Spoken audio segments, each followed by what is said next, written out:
پھر نمرا نے سوچا کیوں نہ میں شازیہ کے گھر جاؤں اور دیکھوں اس نے کیا بنایا ہے۔ نمرا شازیہ کے گھر آ گئی۔ نمرا ابھی شازیہ کے گھر پہنچی ہی تھی کہ طیب دروازے کے پاس ہی کھڑا تھا اور بولا آپ آئیں اندر آ جائیں۔ تو نمرا بولی وہ دراصل، تو طیب فوراً بولا بھابھی اگر کوئی کام ہو تو ہمیں بھی کبھی بتانا، ہم آپ کی آنکھوں میں پلکیں بچھا دیں گے، کبھی ہمارے پاس بھی آئیں، ہم آپ کی تمام پریشانیاں دور کر دیں گے۔ طیب کے ایسے الفاظ سن کر نمرا کی آنکھوں میں آنسو آ گئے اور وہ رونے ہی لگی تھی کہ طیب نے شازیہ کو آواز دی اور بولا یار جلدی آ جاؤ، مجھے بہت بھوک لگی ہے۔ شازیہ باہر آئی، جب اس نے نمرا کو دیکھا تو بولی نمرا تم، کیا بات ہے؟ تو نمرا بولی نہیں کچھ نہیں، میں تو ویسے ہی آئی تھی۔ یہ کہہ کر نمرا اپنے گھر چلی گئی۔ گھر جا کر نمرا نے دیکھا تو عادل ہمنا کے پاس بیٹھا اس کو کھانا کھلا رہا تھا۔ نمرا نے عادل کو دیکھا تو بولی آپ کب آئے؟ تو عادل بولا بس ابھی آیا ہوں۔ تو نمرا بولی چلیں پھر مل کر کھانا کھاتے ہیں۔ تو عادل بولا میں کھا کر آیا ہوں، یہ تمہارے لیے ہے تم کھا لو۔ جب ہمنا نے کھانا کھا لیا تو نمرا نے اسے سلا دیا۔ پھر نمرا پلیٹ میں کھانا لے کر عادل کے پاس گئی اور بولی کھانا کھا لیں، آپ نے آج تک ہمارے بغیر کبھی کھانا نہیں کھایا، تو پھر آپ نے جھوٹ کیوں بولا؟ تو عادل بولا نمرا میں مایوس ہو چکا ہوں، 6 ماہ سے گھر میں بیٹھا ہوں، کوئی کام بھی نہیں مل رہا، کیا کروں؟ لوگوں سے ادھار لے لے کر تھک گیا ہوں، اور جہاں سے ادھار لیتا ہوں وہاں سے پھر شرم کے مارے گزرتا نہیں کہ وہ لوگ پیسے نہ مانگ لیں۔ میں اب تھک گیا ہوں، کس سے ادھار مانگ کر لاؤں؟ تو نمرا بولی عادل آپ پریشان نہ ہوں، انشاءاللہ ہمارے حالات جلد ہی پہلے جیسے ہو جائیں گے، آپ نا امید مت ہوں۔ پھر نمرا عادل کو بولی عادل اگر آپ کہیں تو میں طیب بھائی سے بات کروں۔ تو عادل خاموش رہا۔ حالانکہ نمرا جانتی تھی کہ طیب ایک برا انسان ہے، وہ ہمیشہ نمرا کو میلی آنکھ سے دیکھتا تھا۔ اگلے دن عادل پھر سے کام پر جانے کے لیے تیار ہو گیا تھا۔ تو نمرا عادل کو بولی عادل آپ ایسا کریں میرے زیورات بیچ دیں اور کوئی کاروبار کر لیں۔ تو عادل بولا نہیں نمرا، وہ تمہارے والدین نے تم کو دیے ہیں، ان پر صرف تمہارا حق ہے۔ یہ کہہ کر عادل کام کی تلاش میں نکل پڑا۔ نمرا سوچنے لگی کہ وہ کیا کرے۔ وہ ایک بار پھر عادل کے لیے شازیہ کے پاس گئی تھی۔ نمرا نے دروازہ کھٹکھٹایا تو طیب نے دروازہ کھولا اور بولا زہی نصیب، کیا بات ہے؟ دل خوش ہو گیا بھابھی آپ کو دیکھ کر، آئیں نا۔ نمرا اندر چلی گئی اور شازیہ کو آواز دی، پر شازیہ شاید گھر نہ تھی۔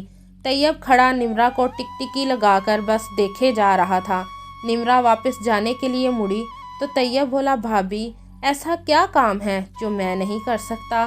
تو نمرا بولی دراصل میں آپ ہی سے بات کرنے آئی تھی، مگر آپ… تو طیب نے فوراً نمرا کی بات کاٹی اور بولا بولے نا۔ تو نمرا بولی اگر آپ اپنے آفس میں عادل کو جاب دلوا دیں تو آپ کی بڑی مہربانی ہوگی۔ تو طیب بولا اس میں مہربانی کی کیا بات ہے، آپ بس میرا خیال رکھیں تو سب جلد ہی ٹھیک ہو جائے گا۔ تو نمرا بولی طیب بھائی میں صرف شازیہ کی وجہ سے آپ کا لحاظ رکھ رہی ہوں۔ یہ کہہ کر شازیہ گھر چلی گئی اور گھر جا کر رونے لگی تھی۔ رات کو جب عادل گھر آیا تو نمرا نے اسے 3 لاکھ روپے دیے۔ تو عادل بولا یہ کہاں سے آئے؟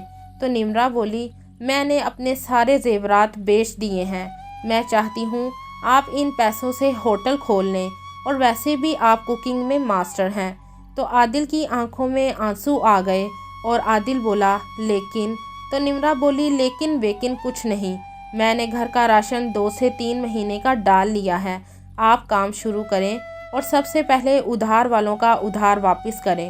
عادل ایک بار پھر سے واپس اپنی پہلی والی حالت میں آ گیا تھا۔ دوسری طرف طیب کا سارا کاروبار تباہ ہو گیا تھا، ان کے دن فاقوں پر آ گئے تھے اور ان کے گھر بھی کھانے کے لیے کچھ نہ تھا۔ اب طیب اور شازیہ کے گھر کے حالات ویسے ہی تھے جیسے نمرا اور عادل کے گھر کے حالات خراب تھے۔ نوبت فاقوں تک آ گئی تھی۔ شازیہ اور طیب کے پاس کھانے کے لیے کچھ نہ تھا۔ انہوں نے اپنے بیٹے عباس کو سکول سے بھی ہٹا لیا تھا کیونکہ فیس نہ دینے کی وجہ سے اسکول والوں نے اسے اسکول سے نکال دیا تھا۔ طیب نے آہستہ آہستہ کر کے اپنا سب قیمتی سامان بیچ دیا تھا۔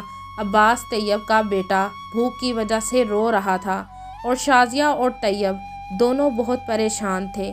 اتنے میں نمرہ اور عادل شازیہ کے گھر آ گئے۔ نمرہ نے شازیہ کو کھانے کے بہت بڑے بڑے شاپر پکڑائے اور ایک پیسوں کا لفافہ شازیہ کے ہاتھ میں تھما دیا۔ تو شازیہ بولی، نمرہ یہ سب کیا ہے؟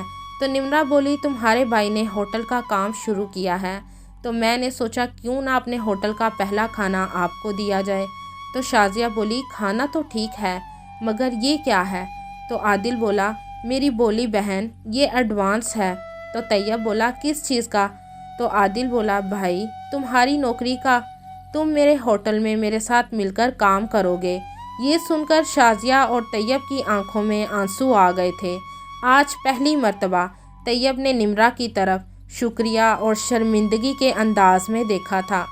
طیب شاید سوچ رہا تھا کہ نمرہ جب مجبور تھی تو اس کی مدد کرنے کی بجائے میں نے کئی بار اس کی مجبوری کا فائدہ اٹھانا چاہا تھا، لیکن اس نے میرے ساتھ ایسا سلوک کر کے مجھے میری ہی نظروں میں گرا دیا ہے۔